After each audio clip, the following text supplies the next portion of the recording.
Hi, I'm Michael O'Toole, crime correspondent with The Star, and welcome to another episode of our podcast series Shattered Lives, focusing on the trial of Gerry the Monk Hutch. Now, just to recap before we get going, Mr. Hutch is on trial at the Non-Jury Special Criminal Court in Dublin's CCJ complex. He is charged with murdering David Byrne at the Regency Airport Hotel in north central Dublin on the 5th of February 2016. That's a charge he denies. Two men are on trial alongside Mr. Hutch. Jason Bonney and Paul Murphy are not charged with the murder of David Byrne. Instead, they are accused of helping a crime gang carry out the murder by providing it with cars. Like Mr. Hutch, they deny the charge and all three are now on trial. We're now coming to the end of the trial. The prosecution has finished its case and we understand the defence case will be quite short.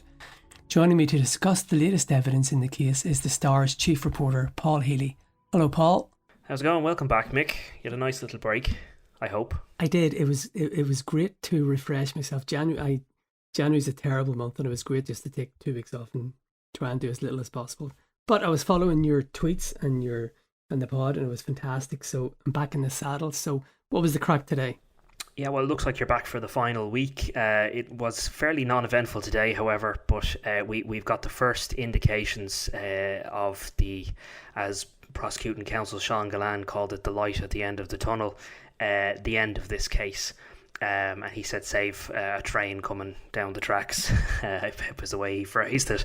But effectively tomorrow is going to be the day that the prosecution make their closing statement, their closing arguments, and that's going to conclude effectively their case. In terms of witnesses, they don't have any further witnesses, it seems, and in terms of the case against Gerry Hutch, Jason Bonney and Paul Murphy, now we've heard the extent of the evidence against all three of them. So the way it usually happens, or the way it does happen, is the prosecution finishes its case and then the defence, if it wants to, it doesn't have to, but if it wants to, the defence can call their own witnesses. Have we any indication if they're going to call anybody tomorrow? Or well, I'm still waiting to hear what the story is in relation to the alleged alibi that Jason Bonney has. So this person or persons were to be called as witnesses. So I don't know at what point that's going to happen.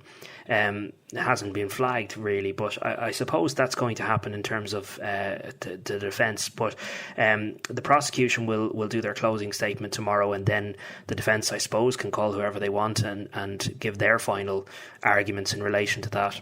No, I think it would have to be that the defence finishes its case, then the prosecution finishes its case, then the defence has its go, and then they're summing up by. So what it'll have to work is they have to get their sort of nuts and bolts out of the way, and then there'll be the closing speech by the prosecution, and then the last word always goes to the defence. So it'll be the defence, and normally in a jury trial, what would happen then is the judge would do a summing up. I mean, I've been in summings up where it's been going on for 2 or 3 days.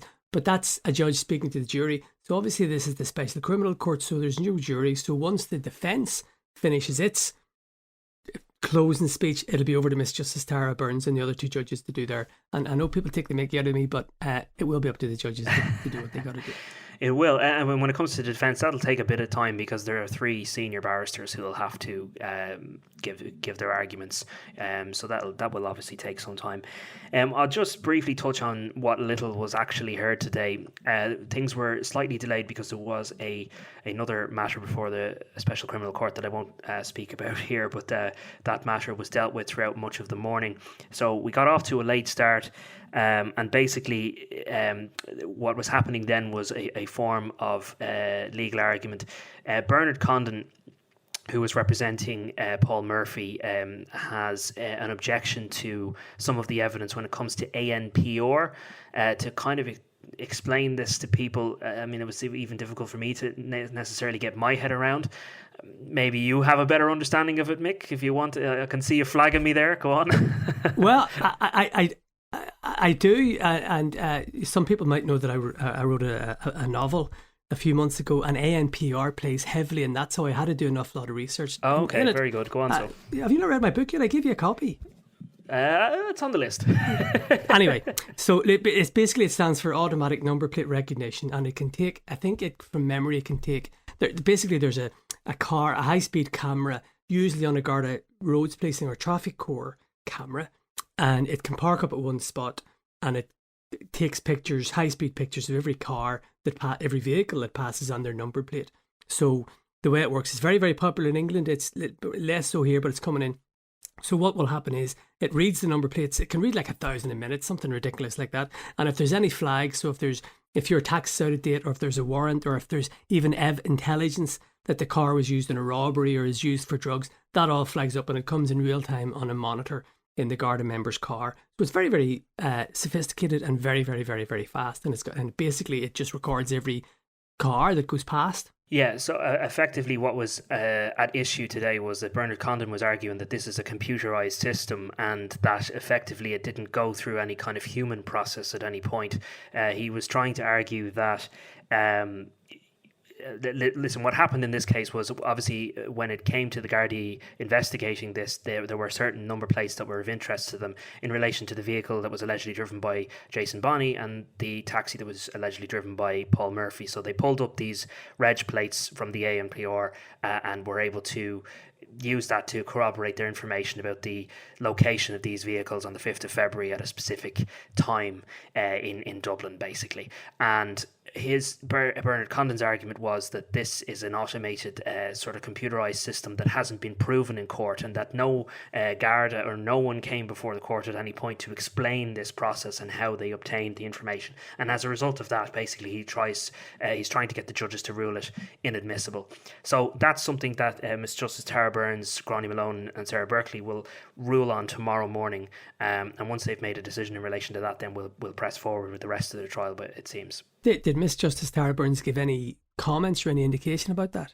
Yeah, well, she did state that the court had not heard the evidence in relation to the prosecution pointed out that there was a specific Garda member that would have pulled these registrations from a system, and Miss Justice Tara Burns did say that the court had not heard any evidence of that and didn't know about it. I'm not saying that's necessarily an indication of what way they're going to rule. The prosecution were effectively saying that this would be normal part of the course, in that registrations will be taken by an ANPR system, and then the guards, if as part of an investigation, would take it. So it seems a slight sort of it's a complicated issue, but obviously it's something that the judges will have to examine overnight. Sorry, go ahead. Yeah, no, and I was just reading your tweets from the case earlier, and I think, did you say that Mr.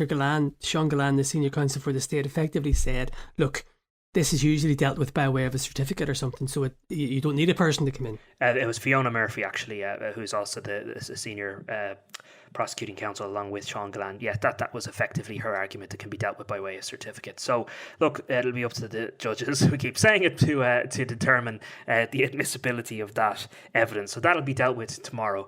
Then just moving on from that, Detective Garda Ronan McMorrow was recalled in relation to the interviews, an interview that was done with Jason Bonney. And more details of that interview were read out for the court and confirmed by this witness who was part of this interview. And in this interview, I think what's most interesting to me, it was worth highlighting again, is that Jason Bonney expressed that he was under a lot of pressure, and his family had been through hell and back, he said, because after his vehicle, or around the time that his BMW X5 was seized by the Gardaí investigating the Regency Hotel murder, he was officially notified that his life was under threat, and that he'd been issued with a Garda information message in relation to that. And so he said he was under a lot of pressure, and that the guards had made a quote-unquote holy show of him, and that his life had been turned upside down by this threat. He said that he had no argument with anybody, yet now he has this looming over him, this gym form. And I propose we talk a bit more about just what a gym form is, and you have some knowledge of this, Mick, as to how a gym form works. So a gym form stands for Garda Information Message. It's basically when Gardaí contact you to say that they have received intelligence or information that there is a what they consider a credible risk to your life. Now, I know that a lot of people get these. I got one, and I'll talk about it in a minute. I've no problem talking about it. I've spoken about it before, but I might go into more detail. But I know, on many occasions, suspects, gangsters, I'm talking generally, would give them, and they would refuse to accept them. They would sometimes laugh it off. Now, obviously, it clearly affected Mr. Bonney. And I'll talk about my own case. I got mine Look, it was connected with the Kinahan Hutch feud. I mean, let's be honest, there were mine was in November 2017, and that was still the height of the feud. Really, we know it blew up. Well, it started in 2015 with the murder of Gerry Hutch, but obviously February 2016 from the Regency on for about, I'd say probably about 2 years. It was, you know yourself, Paul, covering it. It was full on every day about it. So there was a number of journalists who got these Jim forms. Mine, I mean, I've said this, I've never felt under threat from the Kinahan cartel. I don't think I've ever felt under any danger then. So my Jim form came from someone who would have been associated with the Hutch side, and I was surprised by that. I mean, you know, but he would I suppose he was an individual rather than what you'd call the Hutch organised crime gang, because I wouldn't have any fears of, you know, this organised crime. I don't have any fears of either of them. I think, you know, the Hutch gang, they just wouldn't do that, in my opinion. And I don't think the Kinahan cartel, for me, I've never felt under any fear of them. But I'll read out, I still have it. I'll read out what it says. So you get a it's an official form, and it gives your address and all that sort of stuff. And then it says, it's handwritten, and it says, can you imagine receiving this? Information has been received from a credible source that a threat has been issued on your life. So I got that, and I got it in November 2017. It's a funny story. I'd been at an awards ceremony the day before, and I was driving home. I stayed over, and I was driving home, and somebody rang me the next day and said, look, unfortunately, I've been told somebody wants to kill you. And the name to the person was, it was another journalist who had received information. He was at the awards ceremony. I won an award that day, and I think basically he didn't want to tell me and ruin my buzz that day. So, fair play to him. So he told me the next day. So there was a big operation, had to go to the Garda station, make statements. There were armed guards around the house. Oh, you know, the whole shebang in the works, and had to tell work. And they took it very, very seriously. And the guards and all, as I say, the guards and all were involved. But what I will say, I was reading your tweets about Mr. Bunny and the Jim foreman. It did resonate with me, because it's when you get something like that, it is terrifying, knowing that the guards have information somebody wants to kill you. When you can say it casually, but it does scary. And what I found about it was, even though the guards were great, work was great, and the guards were great, they were very professional, and work did everything that they could for me. At the end of the day, it came down to me, and I can remember feeling tremendously lonely. I've had a couple of threats beforehand, but they were sort of pre-Jim, because I think Jim, it's only maybe 2010, but maybe before or after. But I had threats before that. But this was the first Jim that I got. And, I can remember your tremendous loneliness and lying awake at night, or 3 o'clock in the morning, you hear the slightest noise outside, or you hear something and you're awake like that. So it is extremely frightening, I have to say. Now, the issue has resolved itself, so I don't consider him under threat anymore. But I'd say for a good 6 months, it was really, really heavy. And very few people knew about it. I mean, you knew about it, didn't you? Yeah, well, I remember that the time that it happened and you telling us about it, and it was obvious that the effect that it had on you, and it's quite scary. I can't imagine it. I remember that there was a long period of time where you didn't come to the office, and that's understandably so. I mean, you worked from home before working from home became a thing for most people, but you did that for your own safety and out of concern. But I also, quite scary. I also felt that I didn't want to bring heat on you guys in the office.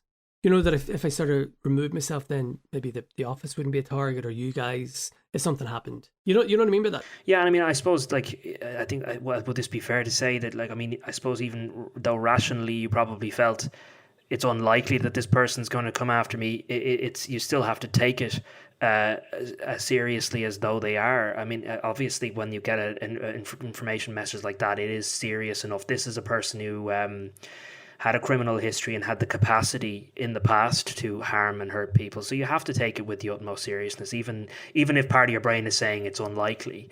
It's you have to treat it as though. Tell me if I'm wrong, but that's how you have to treat it. You have to treat it with severity. Yeah, the most frightening bit of it was the person's volatility. So, he had been a lone operator, shall we say, when he was an extremely volatile person, and Plus also, his stomping ground, shall we say, was right beside where our office was in central Dublin. And I know that he was seen near the office shortly afterwards. Did you remember that? Yeah, I do. Yeah, Yeah. I remember someone in the office did actually spot him. Yeah.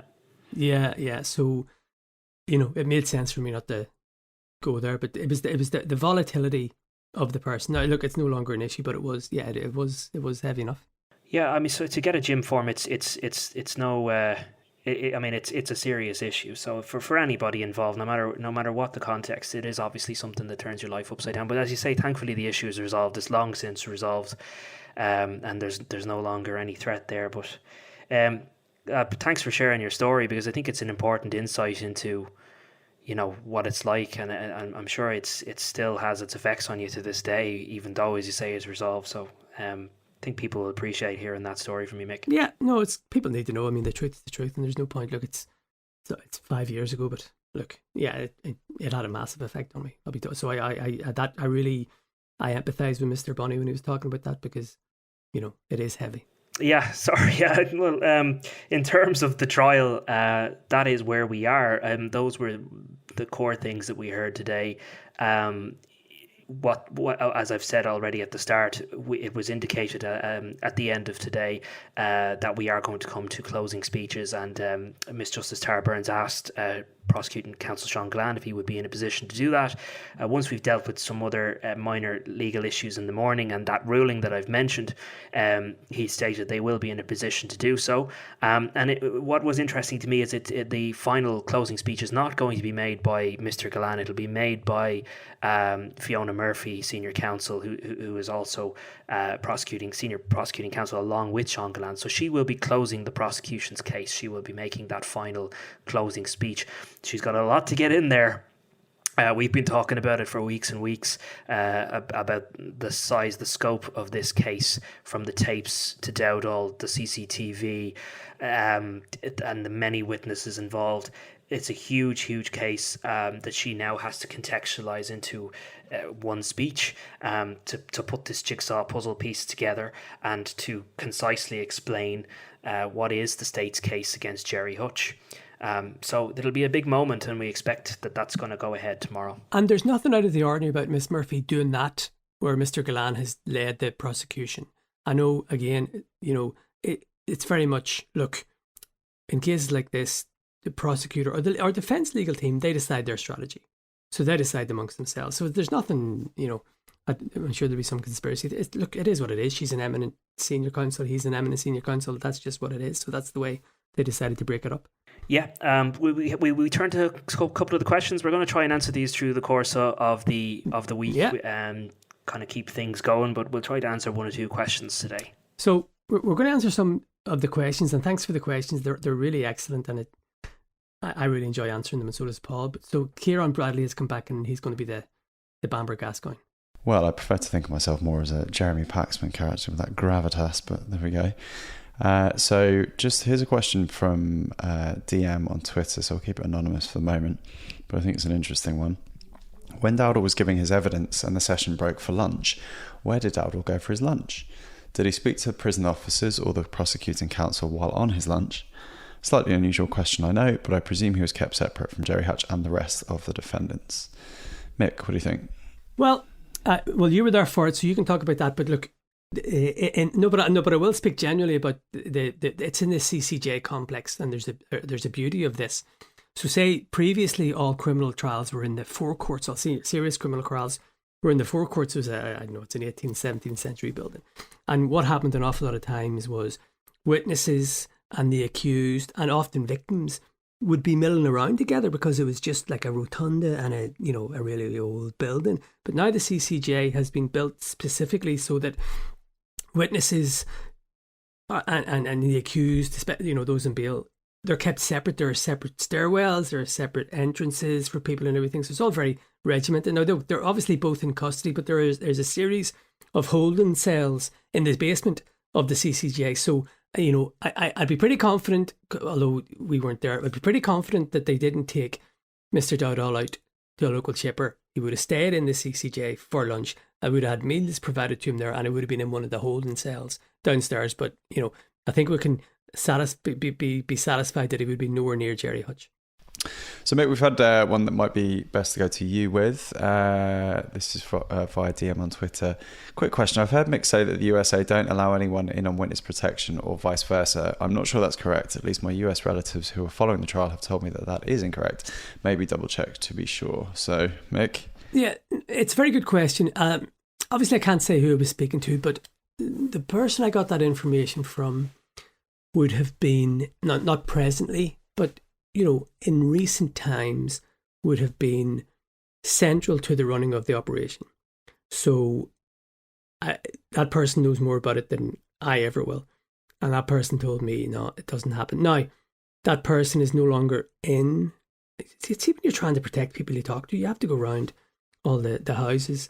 But basically, that person hasn't been in the post for, not a while, we'll put it that way. Things may have changed, but while that person was in post, and from the start of it back in whenever 1997, up until that person was in post, there were definitely no people in America. It may have changed. It may have changed recently, but that would have been. And you know what? To go off on a rant, this shows you how difficult it is for us to get information, because nobody's supposed to talk to us, and you have to wheedle out information from people. But it came from a very good source who was central to the whole thing, but it may have changed in recent years. Very good. Well, thank you for that. So we have another one here, which had occurred to me actually, so I'd be interested to get your take. One via DM again. From memory, Jonathan Dowdall claimed his father could corroborate his evidence that he met the Hutches and handed over the hotel keycards. If this is the case, why did the prosecution not call Mr. Dowdall Sr. as a witness? By not calling him, does this not show that the prosecution were unsure that it would hold up? I don't know if either of you want to come in on that. I'm not sure that it shows that. Look, it's not for us to give an opinion necessarily, but obviously it's up to the prosecution to call whoever they would like to call in terms of their case. And for whatever reason, they've decided not to call Patrick Dowdall. We now know that. We don't know the reason why they have decided not to call Patrick Dowdall, but their evidence is that Jonathan Dowdall says that himself and his father passed the key cards to Gerry Hutch on the Richmond Road on the 4th of February. And then there is call data that they say backs that up. That's the evidence of Sarah Sked, which shows, which corroborates that Jonathan Dowdall was in the Richmond Road area on the 4th of February. So it seems to be, from the state's perspective, that the phone analysis and Jonathan Dowdall's word is all that they need to prove that particular case. We heard Jonathan Dowdall say on the stand that, why haven't you called my father? No one's answered that question. Perhaps maybe that might be something the defence might deal with, but I still don't anticipate he's going to be called as a witness. There's no indication from the prosecution. As I said, they've now apparently wrapped their case. We don't know the reason why they've decided not to call Patrick Dowdall is the answer, ultimately. But they are going off the phone analysis and Jonathan Dowdall's evidence to prove the allegation that the key cards were handed over on the 4th of February. And that's it. That's the best answer I can give on that. I don't know whether Mick has a better answer than that. I've been involved in court cases. I mean, and I remember, taking part in a conference, and there was a list of possible witnesses, and our defence team, it was a defamation case, and our defence team decided not to call somebody, and I wasn't even told why. They called me because I wrote the story, so I spent a day on the witness stand. Nasty, I'll tell you, it's not easy. But they just decide, senior counsels decide, and that's it, and who knows. So we had another one here from Jim Bob on Twitter. Is the burden of proof the same for the Special Criminal Court, that the 3 judges, brackets, or a majority of them, must conclude guilt beyond a reasonable doubt? Yeah, so I actually have clarified that today because I had that very question. Yes, they do have to prove beyond a reasonable doubt. That burden of proof is exactly the same. It is beyond a reasonable doubt. However, I think they can make a majority verdict. It does not have to be it doesn't have to be all 3 of them that are in agreement, just a majority, so 2 out of 3. But yes, the burden of proof is the same. They have to say beyond a reasonable doubt. Mick wants to add to that.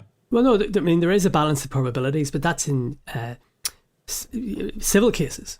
So Yes. a jury can decide on the balance of probabilities, but this is someone's life, so it has to be reasonable doubt. The only difference is, look, it's 3 judges and no jury. So, but it's the same criminal rules, effectively. Can I just ask one that we had bandied around last week, at least in the group? I wasn't sure if we got a fully conclusive idea of this, but I was just thinking in relation to when the case rests one way or another, and then the judges go off to adjudicate. Do they do that individually themselves? Do they then convene together as a 3? Like, how does that tend to go? Does anyone know? Mick? Yes, I asked. They what's the word? They deliberate together. Okay. But so just to explain the mechanics, Miss Justice Tara Burns is a High Court judge in this, so she is presiding over the criminal court. Then the 2 other judges are respectively Circuit Court and District Court. So it's the three arms of court, or whatever you call it. But I've been at lots of special criminal court cases, and it's a reserved judgment because they go away and as you say, they deliberate it. But then it's read out by the presiding judge. So Miss Justice Tara Burns will read it out. I know somebody did ask, will the judgment be published? It will. And essentially it will be published because it will be read out in court. So young Healy and all the other hacks who've been going will be using their keyboard skills to type everything up. So and it will be read out. And we've said this before, it won't just be guilty or not guilty. It will be explained in detail, and the reasoning of the judges and what they say and everything. So it could take a couple of hours to read out, and even just go back to what Paul was saying earlier about the closing speeches by the defence. As you say, Paul, there are 3 senior counsels who are going to be making speeches for the defence. So that's going to be. I'd be surprised if that was not at least 2 days. So, but anyway, just back to this. So the Miss Justice Tara Burns will read out the judgment, but it's the judgment. She's the presiding judge, but it's look, she probably has the final say because she's the presiding judge, but it's the 3 judges together. And we may also get a date at the end of all of this. They may set a date, although perhaps they might not reach a decision by that date. But I think my understanding of this is that they will give a date in which they will come back and have their judgment ready. So that'll be interesting to see. Is it going to be 3 months' time or longer? As I said, there's this huge case, so it'll be a comprehensive decision by the judges. And just back again, I went and looked at the Freddie Thompson trial, which was also very complex because if you remember, it was all, CCTV evidence and tracking and all that sort of stuff. Very, very complex, and that was 2 months. So the trial finished in June 2018, I think, and he was convicted in August. So that may be an example. Or an indication. Excellent. Well, lads, that seems about enough of the pair of you for today. Mick, it's absolutely lovely to have you back. Delighted to be back. Thank you for sharing your experiences earlier. That's very moving. Lads, enjoy yourselves. Take care, and we'll speak to you soon. Thank you. Cheers. Thanks.